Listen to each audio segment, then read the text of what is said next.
Bien avant l'avènement de la pandémie au Maroc, certains secteurs étaient à la peine. La campagne agricole marocaine 2019-2020 a connu une baisse de 57% de la production céréalière, selon le département de l'agriculture. En cause, une pluviométrie faible et mal répartie. Et avec l'arrivée de la Covid-19 et les restrictions sanitaires, l'économie marocaine, à l'instar des économies mondiales, accuse le coup. Banque al-Maghreb a affirmé que l'économie nationale enregistre une baisse de croissance de 6,6% en 2020, la plus importante baisse depuis 1996.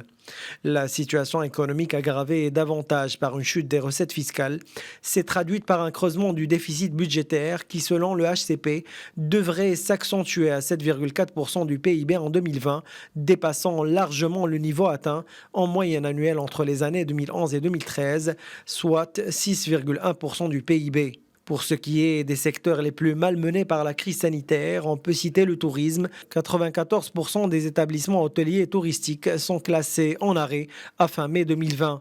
S'agissant des perspectives pour l'année prochaine, elles restent prometteuses, particulièrement avec l'apparition de vaccins contre le Covid-19. À ce titre, Banque al-Maghreb prévoit un rebond de la croissance de 4,7% en 2021, avant de se consolider à 3,5% en 2022. D'après le ministre de l'Industrie, Moulay Hafid Al-Alami, le Maroc aspire à substituer près de 83 milliards de dirhams d'importation par une production locale dans le cadre de la première banque de projets lancée suite au plan de renforcement du tissu industriel national.